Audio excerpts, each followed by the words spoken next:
প্রিয় দর্শক, আপনাদের স্বাগত জানাচ্ছি। আমি আজকে যে বিষয়টা নিয়ে কথা বলতে চাইব সেটা হচ্ছে জুলাই অভ্যুত্থানের পরবর্তী সময়ে আমাদের কিছু মানুষ, কিছু আওয়ামী ঘরানার কিছু বুদ্ধিজীবী বা হচ্ছে আওয়ামী লীগের কিছু কট্টর সমর্থক যেটা বলতে চাচ্ছেন সেটা হচ্ছে যে 24-এর গণঅভ্যুত্থানে হচ্ছে প্রায় 3000 পুলিশ নিহত হয়েছেন। সেই পুলিশের হত্যার কিন্তু বিচার চাইছেন আওয়ামী লীগ ঘরানার আওয়ামী কর্মী সমর্থক বা আওয়ামী লীগের লোকজন।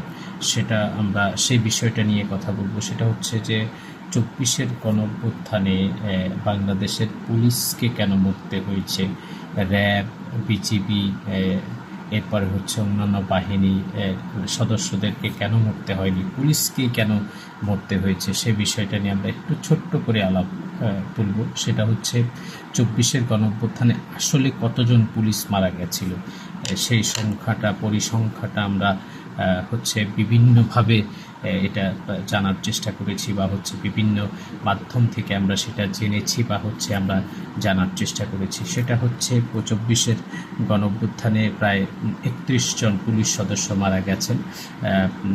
সেই 31 জন পুলিশ সদস্যের মধ্যে সবচেয়ে বেশি পুলিশ সদস্য মারা গেছেন হচ্ছে আপনার যাত্রাবাড়িতে।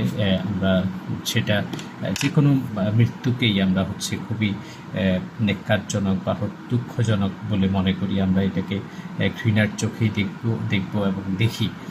এখন কথা হচ্ছে যে 24-এর গণঅভ্যুত্থানে পুলিশকে কেন মরতে হয়েছে, এই প্রশ্নের উত্তর কোনো পুলিশ সদস্যের মুখে আজও আমরা শুনিনি। শুধু পুলিশকে বলতে শুনেছি যে 24-এর গণঅভ্যুত্থান 5ই আগস্টকে তারা পুলিশ হত্যা দিবস হিসেবে চিহ্নিত করেছে। দেখুন, একটা স্বাধীন সার্বভৌম রাষ্ট্রে, একটা রাষ্ট্রের একটা বাহিনী হচ্ছে তাকে একটি রাজনৈতিক দল এমনভাবে জনগণের মুখোমুখি দাঁড় করিয়ে দিয়েছে যে ওই পুলিশ বাহিনীর সদস্যরা এখন রাষ্ট্রের জনগণের বিরুদ্ধে গিয়ে কথা বলছে।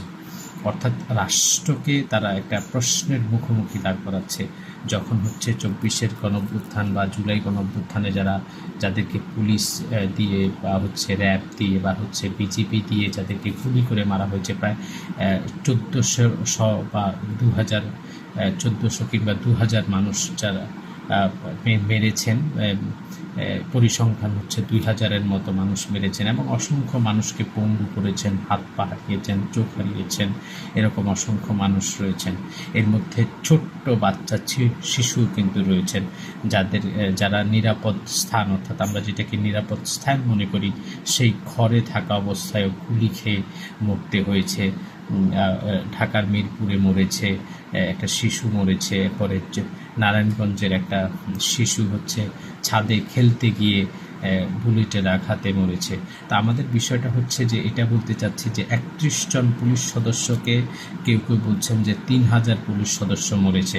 আসলে তাদের কাছে কি কোনো পরিসংখ্যান আছে বা হচ্ছে তাদের কাছে কোনো তথ্য আছে কি না আমরা সেটা জানি না। এখন পুলিশের মধ্যে এক শ্রেণীর লোক বলছেন যে পুলিশের এক শ্রেণীর সদস্যরা বলতে চাচ্ছেন যারা হচ্ছে বিগত দিনগুলোতে আওয়ামী লীগের হয়ে কাজ করেছেন বা আওয়ামী লীগের হয়ে মাঠে ময়দানে সব জায়গায় কাজ করেছেন এবং আওয়ামী লীগের কর্মীর মতো আচরণ যারা করেছেন, তারা এখনও বলতে চাচ্ছেন যে পুলিশ হত্যার বিচার হোক বা হচ্ছে পুলিশ খুনের বিচার হোক বা হচ্ছে পুলিশকে যারা মেরেছে তাদের বিচারের আওতায় আনা হোক। কিন্তু আমার প্রশ্ন হচ্ছে যে পুলিশ খুনের 31 জন পুলিশ যে হত্যা হয়েছে সেটা ঠিক আছে, সেটার বিচার হওয়া উচিত আমি মনে করি। কিন্তু এর আগে পুলিশের উপর কেন মানুষ ক্ষিপ্ত হয়েছে বা পুলিশকে কেন বা মানুষ টার্গেট করেছে, সেটার কিছু কথা আমি তুলে ধরব। 2008 সালে যখন আওয়ামী লীগ ক্ষমতায় আসার পরে 2014 সালে যখন একটা ইলেকশন করে, সেই 2008 থেকে শুরু করে 2014, 2018, 2024 এই পরপর 3টা নির্বাচনে, অর্থাৎ 3টা নির্বাচনে আওয়ামী লীগ পুরোপুরি পুলিশকে দিয়ে নির্বাচনগুলো করিয়েছে। পুলিশের উপর নির্ভর করে, পুলিশই রাষ্ট্র করে নির্বাচন করিয়েছে।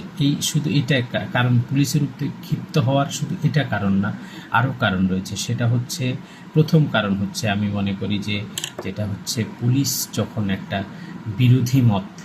বিরোধী মতের কোনো লোককে অ্যারেস্ট করত, তাকে হচ্ছে নানানভাবে হয়রানি করত, যে কোনো মানুষকে। অর্থাৎ পুলিশ শুধু আওয়ামী লীগ ছাড়া অন্য যে কোনো রাজনৈতিক দলের নেতা কর্মীদের বা সাধারণ মানুষদেরকে যেখানে পাইছে সেখানেই হচ্ছে ধরে হয়রানির শিকার হতে হয়েছে পুলিশের কাছে। যেমন ধরেন, মনে করেন, আমি উদাহরণ দিতে গেলে বলবো যে পুলিশ হচ্ছে আপনার থানায় নিয়ে এসে ছাত্র সংগঠন বা রাজনৈতিক ছাত্র নেতাদেরকে ধরে এনে রিমান্ডে দিয়ে যে নির্যাতন করেছে, বা পুলিশের যে সকল সদস্য রয়েছে, পুলিশের ঊর্ধ্বতন যে সকল সদস্য রয়েছে, তাদের মধ্যে একটা রাজনীতিকরণ বা রাজনীতির যে বক্তব্য, রাজনৈতিক নেতারা যে বক্তব্য দেয় তেমন বক্তব্য দিতে আমরা কিন্তু প্রায় শুনেছি। প্রায় 2014 থেকে 2024 পর্যন্ত পুলিশের যত ঊর্ধ্বতন কর্মকর্তা রয়েছে, তার মধ্যে ডিবি হারুন, বিপ্লব, এদের মতো কিছু অফিসার ছিল যারা হচ্ছে পুলিশকে একদমই রাজনৈতিক দলের সদস্য হিসেবে নিয়েছিল। তো এই বিষয়ে আমি কথা বলছিলাম যে এরপরে হচ্ছে পুলিশকে এমনভাবে ব্যবহার করা হয়েছে যে পুলিশ জনগণের একদম মুখোমুখি হয়ে গেছে, পুলিশ একদম জনগণের মুখোমুখি দাঁড়িয়ে গেছে। সেই পুলিশ সদস্যদের উপরে জনগণের ক্ষোভ ছিল, জনগণের হচ্ছে এক ধরনের আক্রোশ ছিল। সেই আক্রোশের ফলপ্রসূ হিসেবে, আক্রোশের ক্ষোভের বহিঃপ্রকাশ হিসেবে পুলিশকে কিন্তু এভাবে মরতে হয়েছে। আমরা আরও বিষয় শেয়ার করব, সেটা হচ্ছে যে আপনি দেখেন 2014 সালের ইলেকশনের পর যদি কোনো রাজনৈতিক দল তাদের রাজনৈতিক কর্মসূচি পালন করার জন্য রাস্তায় নেমেছে, পুলিশ তাদেরকে সরাসরি ওপেন গুলি করেছে। বাংলাদেশের রাজনৈতিক ইতিহাসে এরকম সরাসরি রাজনৈতিক কর্মসূচিতে গুলি করার মতো হিস্ট্রি অথবা ইতিহাস আগে কখনো ঘটেনি। এই 14-এর পর, 2008-এ যখন আওয়ামী লীগ ক্ষমতায় আসে, 14-এর পর হচ্ছে এই ঘটনাগুলো হচ্ছে পুলিশ দিয়ে আওয়ামী লীগ ঘটিয়েছে। এখন যদি পুলিশ বলে যে যারা হুকুমদাতা তাদেরকে ধরেন, যারা নিরীহ পুলিশ তাদেরকে কেন মারা হয়েছে, আমরা বলবো যে নিরীহ পুলিশের দোষটাই বেশি ছিল। আপনি হুকুম দিয়েছে তাই বলে আপনি সরাসরি ওপেন রাস্তায় মানুষকে গুলি করে মেরে ফেলবেন, এটা আপনার কেমন কাজ ভাই? এটা আপনার বিবেককে প্রশ্ন করেন যে আপনি একটা সুস্থ লোককে থানায় নিয়ে গিয়ে আপনি হচ্ছে তাকে অসুস্থ করে কোর্টে চালান দিলেন, এটা কেমন আপনার বিবেক বা এটা কেমন আপনার কাজ? এরপরে আপনি থানায় একটা নিরীহ মানুষ তার প্রতিকারের জন্যে গেল, একটা ধর্ষিত একটা বোন গেল প্রতিকারের জন্যে, সেই থানায় গিয়ে সেই পুলিশ দ্বারা হচ্ছে আবার পুনরায় ধর্ষণের শিকার হয়েছে। এরকম ঘটনা তো অহরহ ঘটেছিল। যাই হোক, এ বিষয়ে আমি ওইদিকে না গিয়ে আমি বলবো যে পুলিশকে কেন মরতে হয়েছে এই বিষয়ের উপরেই কথা বলতে চাই। সেটা হচ্ছে পুলিশ 24-এর গণঅভ্যুত্থান, যখন বাংলাদেশের মানুষ একবার, দুইবার, তিনবার এরকম আন্দোলন করেছে, রাস্তায় নেমেছে, মিছিল করেছে, গুলি খেয়েছে, মরেছে। আপনি দেখেন, আমি আর একটা উদাহরণ দিই, সেটা হচ্ছে জামায়াতের কেন্দ্রীয় নেতা দেলোয়ার হোসেন সাইদি, অর্থাৎ সাইদি সাহেবের যেদিন রায় হয়েছিল সেদিন বাংলাদেশের পুলিশ কী করেছিল? 56 জনের মতো নিরীহ মানুষকে রাস্তায় গুলি করে মেরেছিল। তো পুলিশ যে এইভাবে 2008 থেকে 2024 পর্যন্ত প্রায় 1372 জন, পরিসংখ্যান 1372 জন মানুষকে গুলি করে রাজপথে বিএনপি, জামায়াত এবং অন্যান্য ছাত্র সংগঠন যারা রয়েছে, ছাত্রদল, যুবদল, স্বেচ্ছাসেবক দল, এরপরে শিবির, এই যে রাজনৈতিক দলের 1372 জন সদস্যকে পুলিশ গুলি করে মেরেছে, তার জন্য কি পুলিশের বিচার হওয়া উচিত না?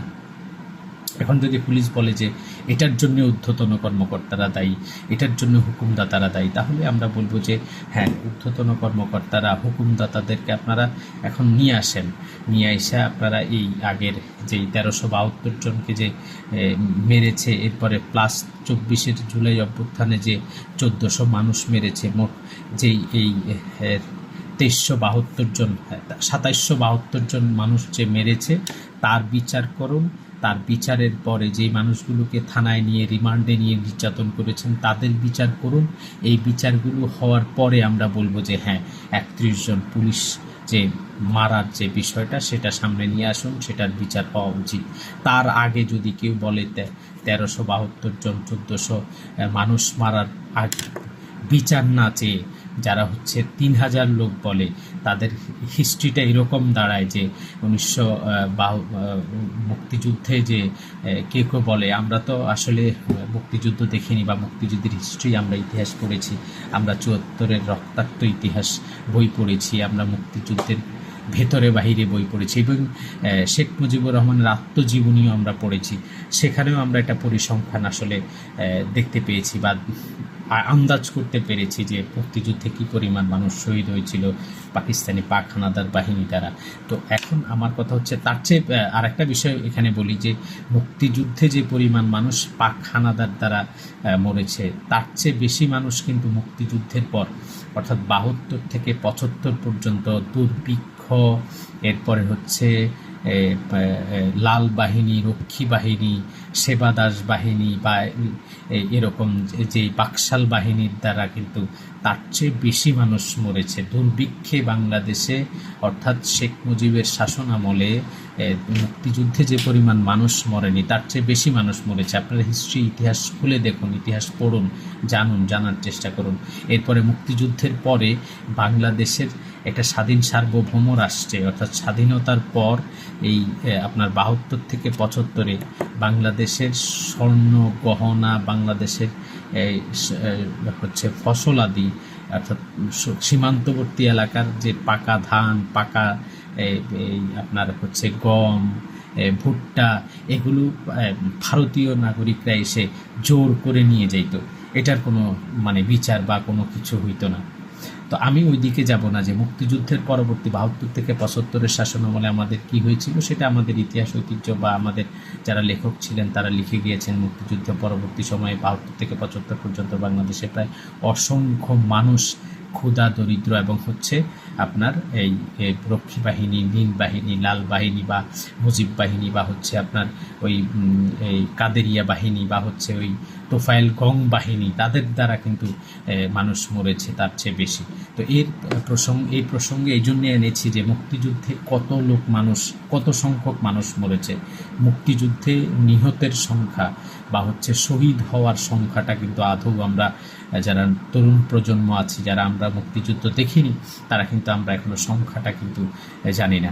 তো সেই 30 লক্ষ বা 30,000-কে 30 লক্ষ, অনেকে বলে 30,000-কে 30 লক্ষ বলে দিয়েছিলেন তৎকালীন যিনি নায়ক ছিলেন, অর্থাৎ নায়ক বলা হয় যাকে, তিনি 30 লক্ষ বলে দিয়েছেন। এখন সেই 31 জনকে আবার 3,000 বলে দিয়েছেন আওয়ামী লীগের নেতাকর্মীরা, 3,000 বলতে চাচ্ছেন। এখন 2,1400 থেকে 2,000 মানুষকে যারা গুলি করে মারল তাদের বিচার হবে না, বিচার হবে হচ্ছে যারা নিরস্ত্র মানুষকে গুলি করে মারল, যারা মানুষের ক্ষোভের বহিঃপ্রকাশ হিসেবে যারা মানুষের মুখোমুখি হয়ে যারা মরল, অর্থাৎ পরাজিত শক্তি যারা, 24-এর পরাজিত শক্তি যারা, তাদের বিচার হতে হবে। এই নিয়ে পুলিশের অনেক বক্তব্য, অনেক ক্ষোভ। ভাই দেখেন, আপনারা 2008 থেকে 2024 পর্যন্ত যে জুলুম করেছেন মানুষের উপরে, সাধারণ মানুষের উপরে, আপনি যে পরিমাণ জুলুম করেছেন, একটা মানুষকে অ্যারেস্ট করার পরে থানায় রেখে নির্যাতন করে তার পরিবার থেকে টাকা আদায় করেছেন, এরকম নজিরবিহীন ঘটনা হাজারে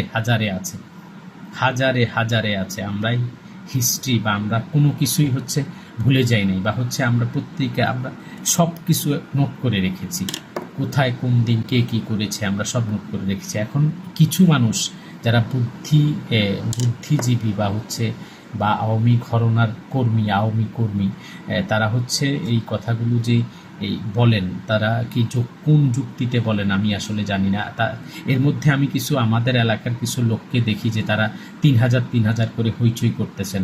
তো 3,000-এর পরিসংখ্যানটা কি আপনারা দিতে পারবেন পুরোপুরি? আমি আপনাদের কাছে প্রশ্ন করতে চাই যে আপনারা কি মানে মাথায় কোনো মালটাল আছে, নাকি মাল ছাড়াই আপনি বলতেছেন যে 3,000 মানুষ, 3,000 পুলিশ মারা গেছে। আমাদের কাছে এরকম কোনো পরিসংখ্যান নাই। আমরা চেষ্টা করেছি, সব মাধ্যম থেকে চেষ্টা করেছি যে আমরা পরিসংখ্যানটা নেওয়ার। আমাদের কাছে এরকম কোনো পরিসংখ্যান নাই যে প্রায় 3,000 পুলিশ সদস্য নিহত হয়েছে, এরকম হয় নাই।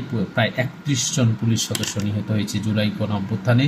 তার চেয়ে অনেক বেশি মানুষকে পুলিশ মেরেছে বা হচ্ছে পঙ্গু করেছে বা হচ্ছে